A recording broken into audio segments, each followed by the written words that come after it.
Firman Allah Subhanahu wa taala dalam surat Al-Isra ayat yang ke-55, wa rabbuka a'lamu biman fis samawati wal ardi.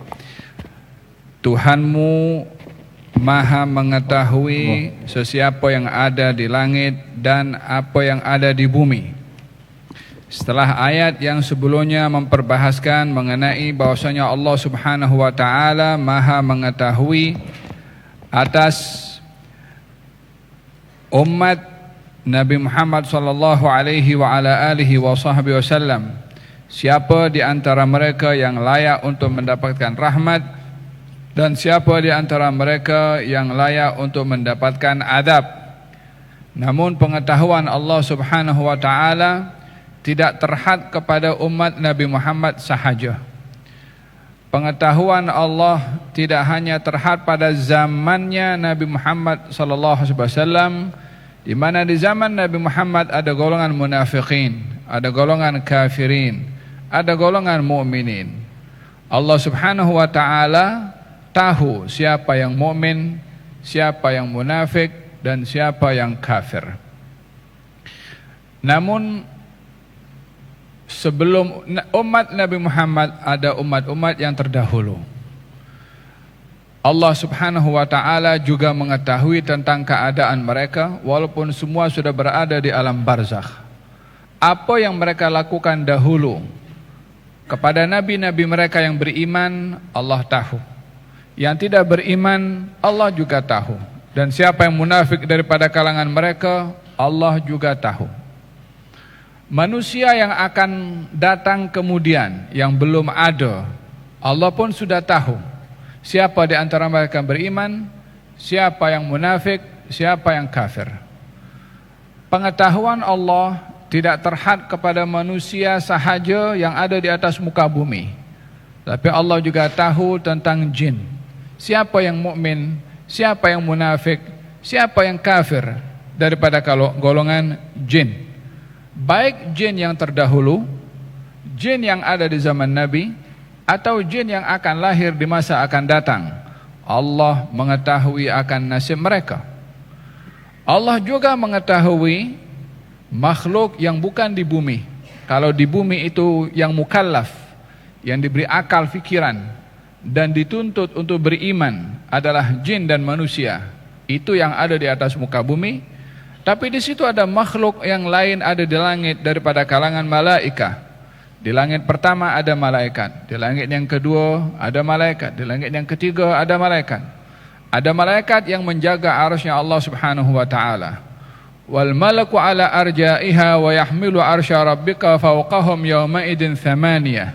Ada 8 malaikat yang menjaga arsy Allah Subhanahu wa taala. Maka Allah Subhanahu wa taala pengetahuannya bukan hanya terhad kepada umat Nabi Muhammad daripada jin dan manusia, ataupun manusia yang ada sebelum Nabi Muhammad daripada jin dan manusia, atau yang akan datang daripada jin dan manusia, tapi malaikat pun yang ada di langit juga diketahui oleh Allah Subhanahu wa taala. Tahu apa mereka lakukan, apa mereka tunaikan. Bermakna pengetahuan Allah Subhanahu wa taala meliputi segala-galanya. Di bumi, di langit, di alam barzakh, di alam akhirat, walaupun belum terjadi, tiada yang menutupi pengetahuan Allah sehingga Allah terhad pengetahuannya. Mustahil itu berlaku kepada Allah. Berbicara tentang pengetahuan manusia dengan satu dengan yang lain atau makhluk secara umumnya, mereka akan dikatakan mengetahui pastinya didahului dengan ketidaktahuan. Barulah dia menjadi tahu. Maka bagi manusia, pengetahuan didahului ketidaktahuan. Dan itu sifat kurang pada manusia disebabkan oleh karena baru tahu setelah sebelumnya tidak tahu. Tapi itu tidak mungkin berlaku kepada Allah Subhanahu wa taala.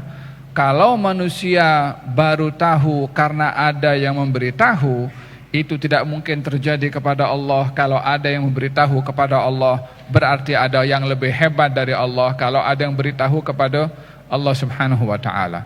Kalau Allah hanya tahu apa yang ada di bumi, berarti pengetahuan Allah terhad kepada bumi. Allah tak tahu apa yang berlaku di langit, itu juga mustahil bagi Allah subhanahu wa ta'ala.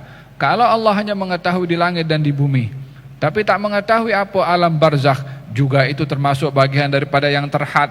Dan maka ilmunya Allah terbatas kepada kehidupan saja di atas bumi, tak tahu apa yang berlaku di alam barzakh dan akhirat. Itu juga sifat mustahil bagi Allah subhanahu wa ta'ala. Dengan demikian Allah subhanahu wa ta'ala maha mengetahui. Pengetahuan Allah tidak didahului ketidaktahuan, dan pengetahuan Allah tidak mempunyai penghujung dan sempadan. Itu yang kita yakini tentang pengetahuannya Allah. Jadi kita bila buat berinteraksi dengan Allah, berdoa dengan Allah subhanahu wa ta'ala, apapun masalah yang kita lalui, yakinkan kepada diri sendiri kalau Allah subhanahu wa ta'ala tahu masalah kita. Sehingga kita ketika berdoa kepada Allah subhanahu wa ta'ala bukan ingin memberitahu kita punya masalah.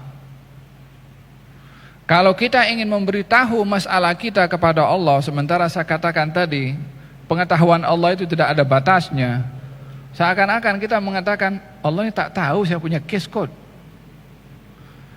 Itu sudah satu keadaan yang kurang sopan kepada Allah. Bila tujuan kita berdoa dan memberitahukan kepada Allah akan kita punya hajat dengan persepsi Allah tak tahu saya punya masalah. Tetapi ketika berdoa dan Allah subhanahu wa ta'ala, dan kita yakin Allah maha mengetahui apa kita punya masalah, lalu untuk apa kita berdoa kepada Allah subhanahu wa ta'ala? Doa kita kepada Allah pada keadaan kita yang diketahui oleh Allah subhanahu wa ta'ala adalah semata-mata untuk mengingatkan kepada diri kita sendiri kalau kita ini miskin pada Allah. Adapun pengetahuan Allah kepada kita dan keperluan kita kepada Allah akan apa masalah yang berlaku kepada kita, itu sudah tidak boleh diragukan lagi. Ketika Nabi Ibrahim alaihissalam diletakkan di alat pelempar, diikat, tak boleh bergerak, tinggal hanya akan dibagi arahan oleh Namrud untuk lempar. Didatangi oleh Jibril, ditanya, alaka hajah, hai Ibrahim, engkau ada hajat pada aku? Kata Nabi Ibrahim mengatakan, amma ilaika fala, kalau kepada engkau aku tak perlu. Bukankah yang hantarkan Jibril itu adalah Allah subhanahu wa ta'ala? Bukankah kalau Nabi Ibrahim itu minta kepada Jibril untuk diselamatkan daripada Firaun, daripada Namrud, maka itu perkara yang boleh sahaja karena Jibril tak akan turun kecuali dengan izin Allah subhanahu wa ta'ala? Ya, Jibril itu tidak turun kecuali dengan izin Allah subhanahu wa ta'ala. Pernah sekali waktu ditanya oleh Rasulullah SAW, ya Jibril, kenapa engkau lambat, yakni lama tak turun? Katanya, Rasulullah, saya tak turun kecuali diperintah. Ya, ini bukan suka-suka. Dia ada peraturan yang ditetapkan kepada malaikat untuk tidak turun ke bumi kecuali dengan izin Allah subhanahu wa ta'ala. Kata Nabi Ibrahim, amma ilaika fala, kalau kepada engkau aku tak perlu. Amma ilaih, kalau kepada Allah, fa ilmuhu bihali yughni an su'ali. Allah sudah tahu keadaan saya sekarang ini seperti apa, maka sudah cukup tahunya Allah keadaan saya daripada saya minta kepada Allah subhanahu wa ta'ala. Dah macam ni nak minta lagi ke? Sudah cukup bagi saya pengetahuan Allah, serah pada Allah. Mahu dilempar, terbakar, mahu diselamatkan, dia punya urusan. Ilmuhu bihali yughni an su'ali. Kalimat ini tidak boleh difahami Nabi Ibrahim sombong tak minta. Oh, siapa itu namanya? Ada Khalilullah, orang yang paling dekat dengan Allah subhanahu wa ta'ala, yaitu Nabi Ibrahim. Ulama mengatakan, kata-kata Nabi Ibrahim yang mengatakan, pengetahuan Allah terhadap keadaan saya sekarang mencukupkan saya daripada meminta kepada Allah. Itu doa yang paling merendahkan diri di hadapan Allah, seperti itu. walaupun nampaknya tak mau minta, walaupun nampaknya macam sombong, walaupun nampaknya macam tak perlu kepada Allah, justru itu adalah ainul khudhu', hakikat orang yang paling rendah di hadapan Allah bila ia mengatakan, Allah sudah tahu keadaan saya, cukuplah bagi saya pengetahuan Allah daripada saya meluahkan perasaan dan permintaan saya kepada Allah. Itu pasrah sudah. Engkau nak buat apa pada aku ya Allah, aku hambamu, terserah pada engkau. Kondisi aku seperti ini, mau dilempar, mau dibakar, aku hambamu, engkau maha tahu. Kata-kata Nabi Ibrahim yang mengatakan ilmuhu bihali yuni an su'ali, ia menggambarkan bahwasanya Allah yang maha mengetahui tak perlu untuk diberitahu. Sebahagian ulama ketika memperbahaskan tentang doa, kita ini berdoa kepada Allah subhanahu wa ta'ala, subhanallah, sebagian ulama menganggap orang berdoa kalau tidak tepat pada matlamat doa, seakan-akan dia itu kurang sopan pada Allah pada doanya. Macam mana kita kurang sopan kepada Allah subhanahu wa ta'ala dengan berdoa? Bukankah Allah yang suruh kita berdoa dalam Quran, ud'uni astajib lakum, doalah kamu kepada saya, aku kabulkan doa kamu. Bukankah dia menjanjikan amman yujibul muttarra idza da'ah, siapa yang akan lagi mengabulkan doa orang-orang yang dalam keadaan darurat, keperluan selain daripada Allah yang akan mengabulkan doanya? Bukankah Allah berfirman dalam Al-Quranul Karim, wa idza sa'alaka ibadi anni fa inni qarib ujibu da'watad da'i idza da'an. Kalau hambaku bertanya kepadamu tentang aku, katakan aku ini dekat, aku kabulkan doa orang berdoa kepada aku, kata Allah subhanahu wa ta'ala. Dan perintah dalam doa jelas, dalam hadis Nabi Muhammad SAW pun jelas, Allah suka kepada orang yang suka berdoa kepada Allah subhanahu wa ta'ala. Tapi sebahagian mengatakan orang yang berdoa kepada Allah subhanahu wa ta'ala, dia kurang sopan pada Allah subhanahu wa ta'ala. Apa maksudnya? Jadi kalau mendengarkan kata-kata seperti ini jangan salah faham. Yakni likulli maqamin maqal.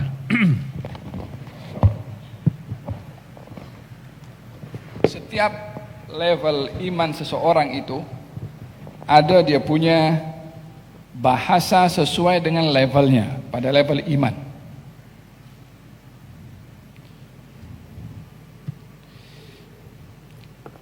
Contohnya, ada di zaman Rasulullah ketika baginda Rasulullah mengajak sahabat untuk berinfak, untuk jihad.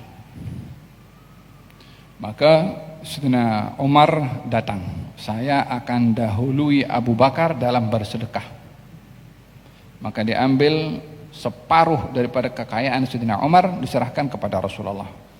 Sayyidina Umar menyangka kalau beliau sudah memberikan yang terbaik dan terbanyak, yakni kalau dia ada 1.500 dibagi, yakni separuh daripada kekayaannya. Datang kepada Rasulullah, ditanya oleh Rasulullah, apa yang kamu tinggalkan untuk keluargamu wahai Umar?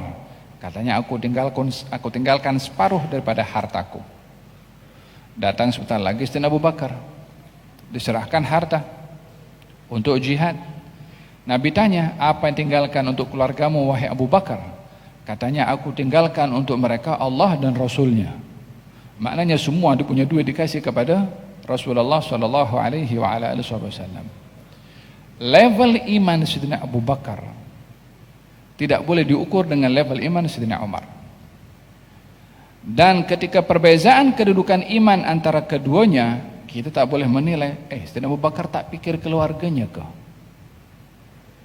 Kita adalah satu kekeliruan bisa bila menilai orang mengikut kita punya pemahaman. Sebelum kita itu mengenal pasti pemahaman orang itu macam mana.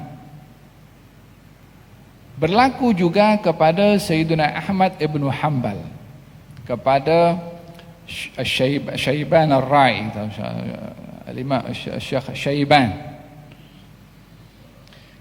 Al-Imam Ahmad ibn Hanbal bertemu dengan Syaiban, salah seorang alim dan arif. Katanya, saya datang kepada kamu mau tanya dengan beberapa soalan. Katanya, silahkan. Katanya, apa hukum orang kalau lupa dalam salat 3 atau 4? Apa patut dia buat? Kata Syaiban Rai mengatakan, dalam mazhab kamu atau mazhab aku? Kata Imam Ahmad, dua-dua mazhab. Walaupun awalnya ada dua mazhab, ada dua pendapat kan? Katanya ada. Dalam dua-dua mazhab. Dalam mazhab kamu, orang kalau lupa 3 atau 4, ambil yang paling sikit 3, tambahkan 1 lagi, kemudian sujud sahwi. Kalau dalam mazhab kamu, kalau dalam mazhab aku, orang ini kena rotan. Macam mana boleh lupa pada Tuhannya sementara dia berada dalam keadaan salat?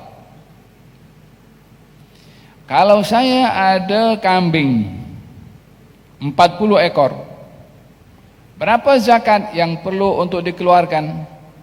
Kata Syaiban Rai mengatakan, madhab kamu atau madhab aku? Oh, dua pendapat juga. Katanya dua-dua madhab. Katanya dalam pendapat kamu 40, keluarkan 1. Kalau dalam madhab kamu, katanya dalam madhab aku, kambing dan tuan punya kambing miliknya Tuhan yang menciptakan kambing dan semua yang ada di atas muka bumi, keluarkan semua. Kata-kata ini tidak boleh hanya dilihat daripada aspek hukum fiqh, walaupun ianya adalah bahagian daripada dasar syarak. Tapi muamalah seseorang dengan Allah Subhanahu wa taala adalah berbeza mengikut level keimanan satu dengan yang lain. Oleh sebab itu dikatakan, kalau imannya Abu Bakar itu diletakkan di satu timbangan dan iman orang-orang lain pada timbangan yang lain, iman Abu Bakar lebih berat daripada iman orang lain. Nak dibandingkan dengan sahabat-sahabat Nabi, walaupun sama-sama sahabat, tapi level keimanan berbeza satu dengan yang lain. Fahimtum? Dan ketika berbicara tentang sikap orang kepada Allah Subhanahu wa taala, mengatakan orang kalau berdoa itu macam tidak sopan kepada Allah, bila maksudnya saya kalau berdoa, kalau seorang berdoa kepada Allah dalam keadaan sakit, kemudian diminta sehat kepada Allah Subhanahu wa taala, masa dia sebelum sakit Allah tahu tidak kalau dia akan sakit? Allah tahu. Kalau seseorang itu dalam keadaan sakit, agaknya Allah tahu tidak keperluan orang itu yang ingin sembuh? Allah tahu. Jadi kalau Allah sudah tahu apa yang diperlukan oleh orang itu untuk sehat, dia masih minta kepada Allah, sementara Allah sudah tahu, dia mengingatkan kepada Allah seakan-akan lambat kasih apa yang dia nak dari Allah Subhanahu wa taala, dan itu adalah satu sikap yang tidak sopan, atau dia menganggap Allah tak tahu kalau dia mahu sembuh, maka itu pun juga sikap tidak sopan kalau mengatakan Allah tidak tahu. Jadi daripada itu, mereka mengatakan minta kepada Allah, doa kepada Allah seakan-akan ada sikap yang kurang sopan kepada Allah. Imam Nawawi menjelaskan hal ini dalam kitab Al-Azkarnya, namun ketika diberi mencantumkan antara sopan dan adab kepada Allah pada permintaan dan doa dengan perintah Allah untuk berdoa, seseorang ketika berdoa bukan ingin memberitahukan apa yang kita perlu, bukan ingin mengingatkan Allah apa yang kita mahu, tapi lebih kepada untuk menunjukkan kalau kita yang perlu kepada Allah Subhanahu wa taala, bukan karena Allah tak tahu atau lambat pemberian Allah Subhanahu wa taala kepada apa yang kita minta, namun lebih mengingatkan kepada diri sendiri, saya ini miskin, saya ini susah, saya ini sakit, ingin saya sembuh, yang melihat kepada kekurangan yang ada pada diri sendiri berbandingkan melihat apa yang kurang pada Allah Subhanahu wa taala, dan itu adalah sikap yang tidak sopan bila melihat demikian kepada Allah Subhanahu wa taala. Dan demikian dalam kita menyikapi dalam berdoa kepada Allah Subhanahu wa taala. Wa rabbuka a'lamu biman fis samawati wal ardh.